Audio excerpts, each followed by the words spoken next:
Hello friends, 10th prelims അടുത്ത ഘട്ടം പരീക്ഷ എഴുതാൻ പോകുന്ന നമ്മുടെ കൂട്ടുകാർക്ക് വേണ്ടിയുള്ള പ്രധാനപ്പെട്ട കറണ്ട് അഫയേഴ്സിന്റെ ഒരു മോക്ക് ടെസ്റ്റ് ആണ് ഈ ഒരു വീഡിയോയിലൂടെ നിങ്ങൾക്ക് മുമ്പിൽ അവതരിപ്പിക്കാൻ പോകുന്നത്.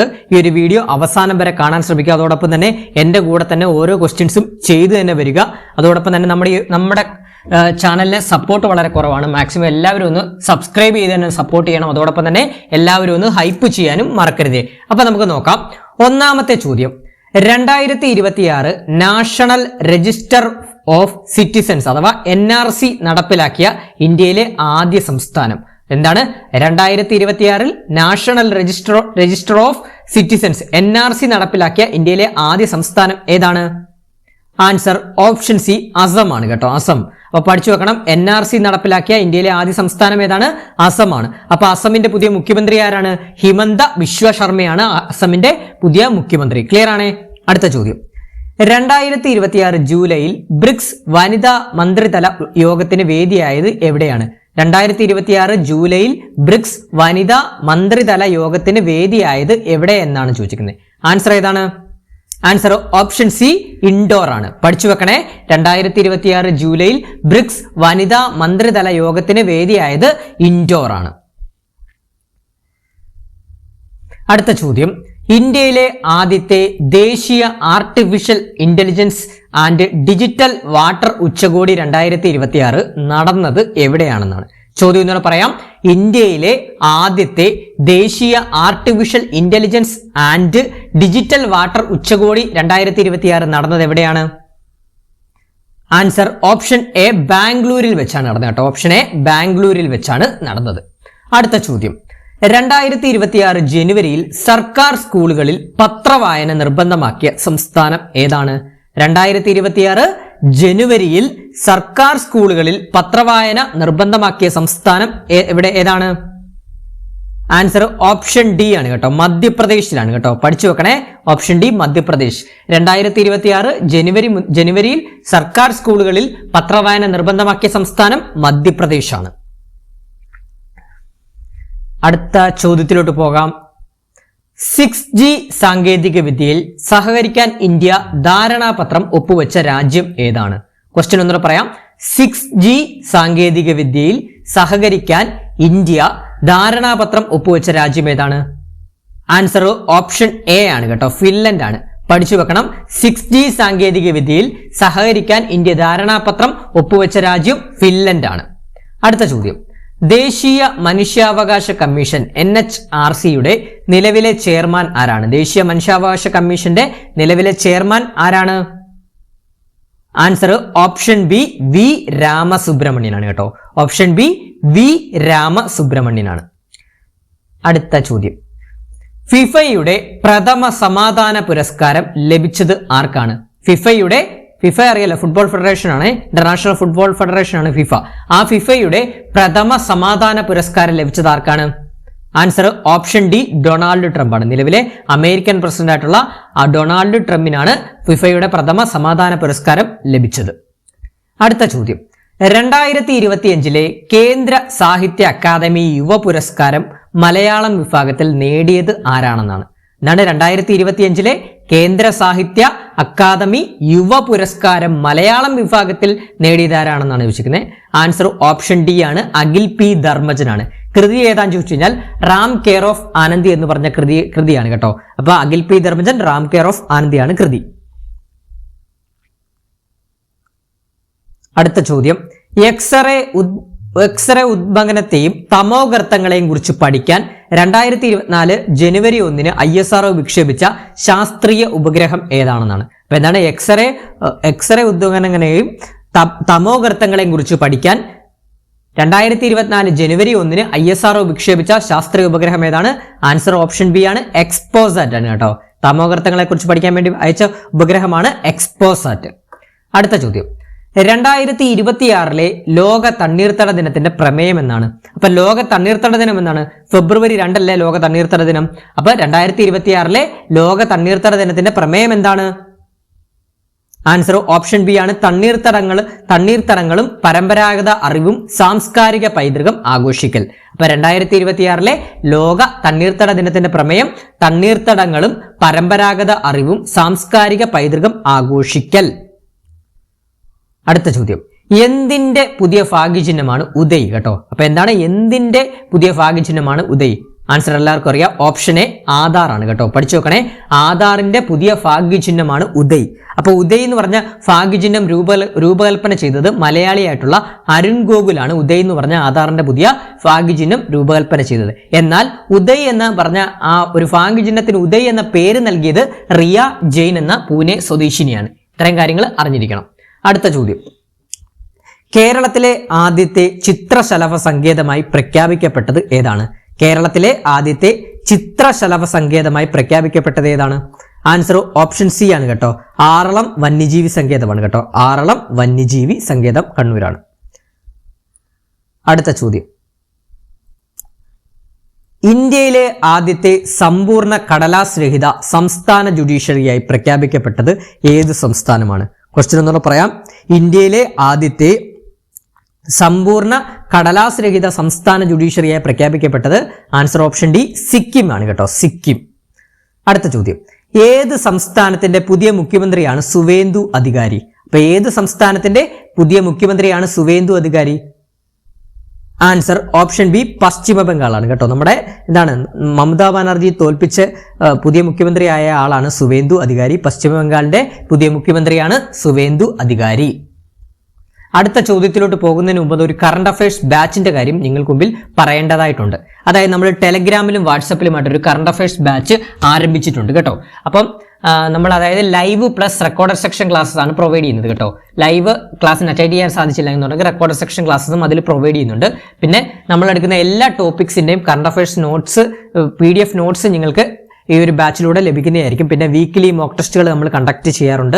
പിന്നെ റിവിഷൻ ഓറിയന്റഡ് ആയിട്ടാണ് ക്ലാസ്സുകൾ നമ്മൾ എടുക്കുന്നത്. അതായത് ടോപ്പിക് വൈസ് ആയിട്ടുള്ള കറണ്ട് അഫയേഴ്സും അതോടൊപ്പം കൂടെ തന്നെ മന്ത്ലി കറണ്ട് അഫയേഴ്സ് നമ്മൾ എടുത്തു പോകുന്നുണ്ട്. അപ്പോൾ ഈ ഒരു ബാച്ചിൽ നിങ്ങൾ ഇപ്പോൾ ജോയിൻ ചെയ്യുകയാണെങ്കിൽ തന്നെ 2025 ജനുവരി മുതൽ 2026 ജൂൺ വരെയുള്ള എല്ലാ മന്ത്ലി കറണ്ട് അഫയേഴ്സും നമ്മൾ ഈ ഒരു ക്ലാസ്സിലൂടെ എടുത്തിട്ടുണ്ട്. ആ ക്ലാസ്സിന്റെ എല്ലാം റെക്കോർഡഡ് സെക്ഷൻ ക്ലാസ്സസും അതോടൊപ്പം തന്നെ PDF നോട്ട്സും ഈ ഒരു ബാച്ചിൽ ജോയിൻ ചെയ്താൽ നിങ്ങൾക്ക് അവൈലബിൾ ആയിട്ട് ലഭിക്കുന്നതായിരിക്കും. ഇതിന്റെ കോഴ്സ് ഫീ എന്ന് പറഞ്ഞാൽ വെറും 200 രൂപ മാത്രമേ ഈ ഒരു ബാച്ചിന്റെ കോഴ്സ് ഫീ ആയിട്ട് വരുന്നുള്ളൂ. അഡ്മിഷന് താല്പര്യമുള്ള കൂട്ടുകാരുണ്ടെങ്കിൽ 81 299 339 81 299 339 എന്ന് പറഞ്ഞ നമ്പറിലോട്ടൊന്ന് വാട്സപ്പ് ചെയ്താൽ മതി കേട്ടോ. അപ്പൊ ഇനി വരുന്ന 10th മെയിൻസ് പരീക്ഷകൾ Bevco LDC, village field assistant, company board LGS തുടങ്ങി നിരവധി പരീക്ഷകളാണ് നമുക്ക് മുമ്പിൽ വരുന്നത്. അപ്പോൾ ആ VFA വരെയായിരിക്കും ഈ ഒരു ബാച്ചിന്റെ ഡ്യൂറേഷൻ വരുന്നത്. എങ്കിലും പക്ഷേ അടുത്ത വർഷം നടക്കുന്ന LDC 2027 എക്സാംസിന് വേണ്ടുന്ന കറണ്ട് അഫയേഴ്സും ഈ ഒരു ബാച്ചിൽ നിന്ന് മെറ്റീരിയൽസ് എല്ലാം നിങ്ങൾക്ക് ഉപകാരപ്രദം ആകുന്നത് ആയിരിക്കും കേട്ടോ. അപ്പം വൈകുന്നേരമായിരിക്കും, എല്ലാ ദിവസവും വൈകുന്നേരമായിരിക്കും ഇതിന്റെ ഒരു ലൈവ് സെക്ഷൻ ക്ലാസ്സസ് വരുന്നത്. ലൈവ് അറ്റൻഡ് ചെയ്യാൻ സാധിച്ചില്ല എന്നുണ്ടെങ്കിൽ റെക്കോർഡ് സെക്ഷൻ നമ്മുടെ ഗ്രൂപ്പിൽ ഇടുന്നതായിരിക്കും. അപ്പോൾ ഞാൻ പറഞ്ഞില്ലേ മന്ത്ലി കറണ്ട് അഫയേഴ്സ് എല്ലാം ഇതിന് ഇൻക്ലൂഡ് ആവുന്നുണ്ട്. അപ്പോൾ നിങ്ങൾക്ക് വളരെയധികം യൂസ്ഫുൾ ആവുന്ന മെറ്റീരിയൽസും ക്ലാസ്സസും ആയിരിക്കും നമ്മൾ നിങ്ങൾക്ക് മുമ്പിൽ പ്രൊവൈഡ് ചെയ്യുന്നത്. ഇപ്പോൾ ഏകദേശം 100-ലധികം കൂട്ടുകാർ നമ്മുടെ ഈ ഒരു ബാച്ചിൽ ജോയിൻ ചെയ്തിട്ടുണ്ട്. അപ്പം നിങ്ങളുടെ സീറ്റും എത്രയും പെട്ടെന്ന് തന്നെ ഉറപ്പിക്കുക. അപ്പം നിങ്ങളും എത്രയും പെട്ടെന്ന് തന്നെ ജോയിൻ ചെയ്യുക, ഈ ഒരു ബാച്ചിന്റെ ഭാഗമാകുക. മാർക്ക് ഇനി വരുന്ന പരീക്ഷകൾക്ക് 10ഉം 20ഉം മാർക്കുകളുമാണ് ക്വസ്റ്റ്യൻസ് പരീക്ഷകൾക്ക് ചോദിക്കുന്നത്, കറണ്ട് അഫയേഴ്സ് പാർട്ടിൽ നിന്ന് ചോദിക്കുന്നത്. അതെല്ലാം സ്കോർ ചെയ്യാൻ ഈ ഒരു ബാച്ചിലൂടെ ലഭിക്കുന്നതായിരിക്കും. ഞാൻ പക്കയാക്കി തരുന്നതായിരിക്കും കറണ്ട് അഫയേഴ്സ്. അപ്പം ജോയിൻ ചെയ്യാത്തവരുണ്ടെങ്കിൽ എത്രയും പെട്ടെന്ന് തന്നെ ജോയിൻ ചെയ്യുക. അടുത്ത ക്വസ്റ്റ്യനിലോട്ട് പോവാം. അടുത്ത ചോദ്യം, 16ാം കേരള നിയമസഭയുടെ പ്രോടൈം സ്പീക്കറായി പ്രവർത്തിച്ചത് ആരാണ്? 16ാം കേരള നിയമസഭയുടെ പ്രോടൈം സ്പീക്കറായി പ്രവർത്തിച്ചത് ആരാണ്? ആൻസർ ഓപ്ഷൻ എ ആണ് കേട്ടോ, G സുധാകരനാണ്. അപ്പൊ 16ാം കേരള നിയമസഭയുടെ പ്രോടൈം സ്പീക്കർ ആരായിരുന്നു? G സുധാകരനായിരുന്നു. അടുത്ത ചോദ്യം, ഐക്യരാഷ്ട്രസഭയുടെ പ്രസിദ്ധമായ 20 സിറ്റീസ് ടുവേർഡ്സ് സീറോ വേസ്റ്റ് പട്ടികയിൽ ഉൾപ്പെട്ട ഇന്ത്യയിൽ നിന്നുള്ള ഏക പട്ടണം കേരളത്തിലെ ഏത് മുനിസിപ്പാലിറ്റിയിലാണെന്നാണ് വെച്ചിരിക്കുന്നത്. ആൻസർ ഓപ്ഷൻ സി വർക്കലയാണ് കേട്ടോ. ഓപ്ഷൻ സി വർക്കലയാണ്. അടുത്ത ചോദ്യം, നിലവിലെ കേരള മന്ത്രിസഭയിൽ വിവിധ മന്ത്രിമാർ കൈകാര്യം ചെയ്യുന്ന വകുപ്പുകളുടെ പട്ടിക ചുവടെ നൽകുന്നതിൽ ശരിയായ ജോഡികൾ ഏതൊക്കെയാണെന്ന് നോക്കാം. ഫസ്റ്റ് ആണ് നോക്കാം. രമേശ് ചെന്നിത്തല കയർ വകുപ്പ് ശരിയാണ്. രമേശ് ചെന്നിത്തല ആഭ്യന്തരം കയർ വകുപ്പാണ്, അത് ശരിയാണ്. കെ മുരളീധരൻ ദേവസ്വം വകുപ്പ് ശരിയാണ്. കെ മുരളീധരൻ ദേവസ്വം ആരോഗ്യവും വകുപ്പ് കൈകാര്യം ചെയ്യുന്നത്, അതും ശരിയാണ്. അപ്പൊ അടുത്ത് നോക്കാം. എം ലിജു എക്സൈസ് വകുപ്പ് ശരിയാണ്. എം ലിജു എക്സൈസ് വകുപ്പ് മന്ത്രിയാണ്. പിന്നെ KM ഷാജി തദ്ദേശ സ്വയംഭരണം ശരിയാണ്. തദ്ദേശ സ്വയംഭരണ വകുപ്പ് മന്ത്രിയാണ് KM ഷാജി. അപ്പൊ ഇതെല്ലാം ശരിയായിട്ടുള്ള സ്റ്റേറ്റ്മെന്റ് ആണ്. അപ്പോൾ ഓപ്ഷൻ ഡി ആണ് വരുന്നത്. ശരിയായ ജോഡികളാണ് 1, 2, 3, 4 എന്നിവയാണ് ശരിയായിട്ടുള്ള ജോഡികളായിട്ട് വരുന്നത് കേട്ടോ. അപ്പൊ എല്ലാം ശരിയാണ് ഈ തന്നിരിക്കുന്നത്. അടുത്ത ചോദ്യം, സ്ത്രീ ശാക്തീകരണം ലക്ഷ്യമിട്ട് അന്നപൂർണ ഫണ്ടാർ സ്കീം നടപ്പിലാക്കുന്നത് ഏത് സംസ്ഥാനത്താണ്? അപ്പൊ സ്ത്രീ ശാക്തീകരണം ലക്ഷ്യമിട്ട് അന്നപൂർണ ഫണ്ടാർ സ്കീം യോജന നടപ്പിലാക്കുന്നത് ഏത് സംസ്ഥാനത്താണ്? ആൻസർ ഓപ്ഷൻ എ ആണ് കേട്ടോ. പശ്ചിമ ബംഗാളിലാണ് നടപ്പിലാക്കുന്നത്. അടുത്ത ചോദ്യം, രാജ്യത്തെ ആദ്യ വനം സർവകലാശാല അഥവാ ഫോറസ്ട്രി യൂണിവേഴ്സിറ്റി നിലവിൽ വരുന്നത് എവിടെയാണ്? രാജ്യത്തെ ആദ്യത്തെ വനം സർവകലാശാല നിലവിൽ വരുന്നത് ഓപ്ഷൻ സി ഗോരഖ്പൂരിലാണ് വരുന്നത് കേട്ടോ. ഗോരഖ്പൂർ. അടുത്ത ചോദ്യം, കേരളത്തിലെ ആദ്യത്തെ 3D കമ്പ്യൂട്ടർ ഗെയിം ഏതാണ്? കേരളത്തിലെ ആദ്യത്തെ 3D കമ്പ്യൂട്ടർ ഗെയിം ഏതാണ്? ആൻസർ ഓപ്ഷൻ ബി ആണ് കേട്ടോ. തെക്ക് ഐലൻഡ് ആണ് കേട്ടോ. തെക്ക് ഐലൻഡ്. അടുത്ത ചോദ്യം, ഇന്ത്യയിൽ ആദ്യത്തെ ആർട്ടിഫിഷ്യൽ ഇന്റലിജൻസ് റിസർച്ച് ഇൻസ്റ്റിറ്റ്യൂഷൻ സ്ഥാപിതമായ സംസ്ഥാനം ഏതാണ്? ഇന്ത്യയിൽ ആദ്യത്തെ ആർട്ടിഫിഷ്യൽ ഇന്റലിജൻസ് അഥവാ AI റിസർച്ച് ഇൻസ്റ്റിറ്റ്യൂഷൻ സ്ഥാപിതമായ സംസ്ഥാനം ആൻസർ ഓപ്ഷൻ ഡി ആണ് കേട്ടോ. ഗുജറാത്തിലാണ് AI റിസർച്ച് ഇൻസ്റ്റിറ്റ്യൂഷൻ സ്ഥാപിതമായ സംസ്ഥാനം ഗുജറാത്താണ് കേട്ടോ. അടുത്ത ചോദ്യം, കേരളത്തിലെ തദ്ദേശ സ്വയംഭരണ സ്ഥാപനങ്ങളിലെ കെ സ്മാർട്ട് വഴി ഏറ്റവും കൂടുതൽ സേവനങ്ങൾ നൽകിയ ജില്ലകളുടെ പട്ടികയിൽ 1ാം സ്ഥാനത്തുള്ളത്. ഇത്രയേ ഉള്ളൂ.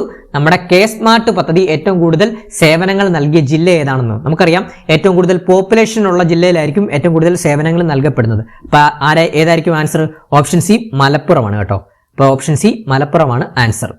അടുത്ത ചോദ്യം, 2027 ഇന്ത്യയുടെ ജനസംഖ്യാ സെൻസസിന്റെ ഔദ്യോഗിക ഭാഗ്യചിഹ്നങ്ങൾ മസ്കോട്ട് ഏതൊക്കെയാണെന്നാണ്. അപ്പൊ 2027 ഇന്ത്യയുടെ ഡിജിറ്റൽ ജനസംഖ്യാ സെൻസസിന്റെ ഔദ്യോഗിക ഭാഗ്യചിഹ്നങ്ങൾ ഏതൊക്കെയാണ്?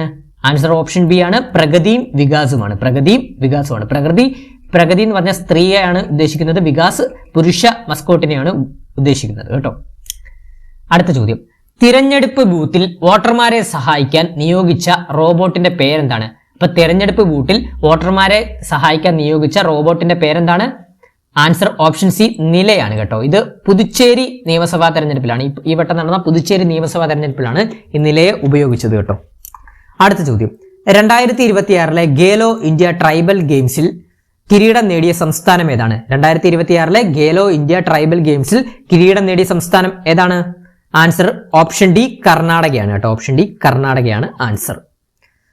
അടുത്ത ചോദ്യം, കേരളത്തിൽ ഏറ്റവും കുറവ് പോളിംഗ് രേഖപ്പെടുത്തിയ ജില്ല ഏതാണ്? അതായത് ഈ കഴിഞ്ഞ നിയമസഭാ തെരഞ്ഞെടുപ്പിൽ കേരളത്തിൽ ഏറ്റവും കുറവ് പോളിംഗ് രേഖപ്പെടുത്തിയ ജില്ല ഏതാണ്? ആൻസർ ഓപ്ഷൻ ബി പത്തനംതിട്ട ജില്ലയിലാണ് ഏറ്റവും കുറവ് പോളിംഗ് രേഖപ്പെടുത്തിയ ജില്ല. എന്നാൽ ഏറ്റവും കൂടുതൽ പോളിംഗ് രേഖപ്പെടുത്തിയ ജില്ല ഏതാണെന്ന് ചോദിച്ചു കഴിഞ്ഞാൽ കോഴിക്കോട് ജില്ലയാണ്. അപ്പോൾ പഠിച്ചു നോക്കണം, നിയമസഭാ തെരഞ്ഞെടുപ്പിൽ ഏറ്റവും കുറവ് പോളിംഗ് രേഖപ്പെടുത്തിയ ജില്ല പത്തനംതിട്ടയും ഏറ്റവും കൂടുതൽ പോളിംഗ് രേഖപ്പെടുത്തിയ ജില്ല കോഴിക്കോടുമാണ് കേട്ടോ. അടുത്ത ചോദ്യം, 2026 മരണാനന്തര ബഹുമതിയായി പത്മവിഭൂഷൺ പുരസ്കാരം ലഭിച്ച മുൻ കേരള മുഖ്യമന്ത്രി ആരാണ്? എന്നോട് പറയാം. 2026 മരണാനന്തര ബഹുമതിയായി പത്മവിഭൂഷൺ പുരസ്കാരം ലഭിച്ച മുൻ കേരള മുഖ്യമന്ത്രി ആരാണ്? ആൻസർ ഓപ്ഷൻ സി എല്ലാവർക്കും അറിയാം, VS അച്യുതാനന്ദനാണ്. VS അച്യുതാനന്ദൻ. അടുത്ത ചോദ്യം, സൈബർ അക്രമങ്ങളെ ചെറുക്കാൻ ഇന്ത്യൻ പ്രതിരോധ മന്ത്രാലയം വികസിപ്പിച്ച പുതിയ ഓപ്പറേറ്റിംഗ് സിസ്റ്റം ഏതാണ്? സൈബർ അക്രമങ്ങളെ ചെറുക്കാൻ ഇന്ത്യൻ പ്രതിരോധ മന്ത്രാലയം വികസിപ്പിച്ച പുതിയ ഓപ്പറേറ്റിംഗ് സിസ്റ്റം ഏതാണ്? ആൻസർ ഓപ്ഷൻ ഡി ആണ്, മായ OS ആണ് കേട്ടോ. മായ OS ആണ്. പരീക്ഷയ്ക്ക് ചോദിക്കാം. അടുത്ത ചോദ്യം, ഒരു രാജ്യം ഒറ്റ തെരഞ്ഞെടുപ്പ് 1 നേഷൻ 1 ഇലക്ഷൻ നടപ്പാക്കുന്നതിനായുള്ള 129ാം ഭരണഘടനാ ഭേദഗതി ബില്ലും അനുബന്ധ ബില്ലും പരിശോധിക്കുന്ന സംയുക്ത പാർലമെന്ററി സമിതിയുടെ അധ്യക്ഷൻ ആരാണ്? ക്വസ്റ്റ്യൻ ഞാൻ ഒന്നുകൂടെ വായിക്കാം. ഒരു രാജ്യം ഒറ്റ തെരഞ്ഞെടുപ്പ് 1 നേഷൻ 1 ഇലക്ഷൻ നടപ്പാക്കുന്നതിനായുള്ള 129ാമത് ഭരണഘടനാ ഭേദഗതി ബില്ലും അനുബന്ധ ബില്ലും പരിശോധിക്കുന്ന സംയുക്ത പാർലമെന്ററി സമിതിയുടെ അധ്യക്ഷൻ ആരാണ്? ആൻസർ ഓപ്ഷൻ ബി ആണ് കേട്ടോ. PP ചൗധരിയാണ് കേട്ടോ. PP ചൗധരിയാണ്.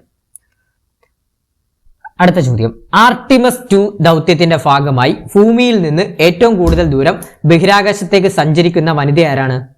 ആർട്ടിമസ് 2 ദൗത്യത്തിന്റെ ഭാഗമായി ഭൂമിയിൽ നിന്ന് ഏറ്റവും കൂടുതൽ ദൂരം ബഹിരാകാശത്തേക്ക് സഞ്ചരിക്കുന്ന വനിത ആരാണ്? ആൻസർ ഓപ്ഷൻ സി ആണ് കേട്ടോ. ക്രിസ്റ്റീന കൗച്ച് ആണ് കേട്ടോ. അപ്പൊ ഈ ആർട്ടിമസ് 2 ദൗത്യത്തിന്റെ മിഷൻ സ്പെഷ്യലിസ്റ്റ് കൂടിയാണ് ക്രിസ്റ്റീന കൗച്ച്. അടുത്ത ചോദ്യം, മലയാളത്തിൽ നിന്ന് 2025 കേന്ദ്ര സാഹിത്യ അക്കാദമി പുരസ്കാരത്തിന് അർഹമായ N പ്രഭാകരന്റെ കൃതി ഏതാണ്? പഠിച്ചു വെക്കണേ, പരീക്ഷയ്ക്ക് ചോദിക്കും. ഒന്നുകൂടെ പറയാം, മലയാളത്തിൽ നിന്ന് 2025 കേന്ദ്ര സാഹിത്യ അക്കാദമി പുരസ്കാരത്തിന് അർഹമായ N പ്രഭാകരന്റെ കൃതി ഏതാണ്? ആൻസർ ഓപ്ഷൻ ബി ആണ് കേട്ടോ. മായാ മനുഷ്യനാണ് കേട്ടോ. മായാ മനുഷ്യരാണ്. അടുത്ത ചോദ്യം, നീതി ആയോഗിന്റെ 2026 സാമ്പത്തിക ഭദ്രതാ സൂചികയിൽ രാജ്യത്തിന്റെ 18 പ്രമുഖ സംസ്ഥാനങ്ങളിൽ 1-ാം സ്ഥാനം നേടിയത് ഏത് സംസ്ഥാനമാണ്? ഇപ്പൊ 2026 നീതി ആയോഗിന്റെ 2026 സാമ്പത്തിക ഭദ്രതാ സൂചികയിൽ 1-ാം സ്ഥാനം നേടിയ സംസ്ഥാനം ഏതാണ്? ആൻസർ ഓപ്ഷൻ സി ആണ്, ഒഡീഷയാണ് കേട്ടോ, ഒഡീഷ. അടുത്ത ചോദ്യം, ഇന്ത്യയിലെ ഏറ്റവും വേഗതയേറിയ, അതായത് മണിക്കൂറിൽ 120 കിലോമീറ്റർ സഞ്ചരിക്കുന്ന പ്രാദേശിക മെട്രോ ഏതാണെന്നാണ്. അപ്പൊ ഇന്ത്യയിലെ ഏറ്റവും വേഗതയേറിയ പ്രാദേശിക മെട്രോ ഏതാണ്? ആൻസർ ഓപ്ഷൻ എ ആണ് കേട്ടോ, മീററ്റ് മെട്രോയാണ് കേട്ടോ, മീററ്റ് മെട്രോയാണ്. അപ്പൊ ഇത്രയുമാണ് നമ്മളൊരു 35ഓളം പ്രധാനപ്പെട്ട അടുത്ത ഓഗസ്റ്റ് 1 നടക്കാൻ പോകുന്ന 10th പ്രിലിംസ് പരീക്ഷയ്ക്ക് ചോദിക്കാൻ സാധ്യതയുള്ള ഏറ്റവും പ്രധാനപ്പെട്ട 35 കറണ്ട് അഫയർ ചോദ്യങ്ങളാണ് ഈ ഒരു വീഡിയോയിലൂടെ ഡിസ്കസ് ചെയ്തത്. ഈ ഒരു വീഡിയോ നിങ്ങൾക്ക് ഇഷ്ടപ്പെട്ടിട്ടുണ്ടെങ്കിലും ഉപയോഗപ്രദമായിട്ടുണ്ടെങ്കിൽ ഒന്ന് ലൈക്ക് ചെയ്യാൻ മറക്കരുത്. അതോടൊപ്പം തന്നെ നിങ്ങളുടെ വിലയേറിയ അഭിപ്രായങ്ങൾ കമന്റ് ബോക്സിൽ രേഖപ്പെടുത്തുക. പിന്നെ എല്ലാവരും ഒന്ന് സപ്പോർട്ട് ചെയ്യണം, സബ്സ്ക്രൈബ് ചെയ്ത് സപ്പോർട്ട് ചെയ്യണം. അതോടൊപ്പം തന്നെ ഒന്ന് ഹൈപ്പ് ചെയ്ത് നമ്മുടെ ഈ ഒരു വീഡിയോ സപ്പോർട്ട് ചെയ്യാൻ മറക്കരുത്. അപ്പോൾ നിങ്ങളുടെ മാക്സിമം എത്രത്തോളം സപ്പോർട്ട് ചെയ്യുന്നു അതിനനുസരിച്ച് നമ്മൾ ഇതുപോലുള്ള നിങ്ങൾക്ക് പ്രയോജനപ്രദമാവുന്ന ക്ലാസ്സുകൾ നിങ്ങൾക്ക് മുമ്പിൽ അവതരിപ്പിക്കുന്നതായിരിക്കും. മാക്സിമം എല്ലാവരും ഒന്ന് ലൈക്ക് ചെയ്തും ഹൈപ്പ് ചെയ്തും സബ്സ്ക്രൈബ് ചെയ്തും കമന്റ് ചെയ്തും ഒന്ന് സപ്പോർട്ട് ചെയ്യണേ. അപ്പം വീഡിയോ അവസാനം വരെ കണ്ട എല്ലാവർക്കും താങ്ക്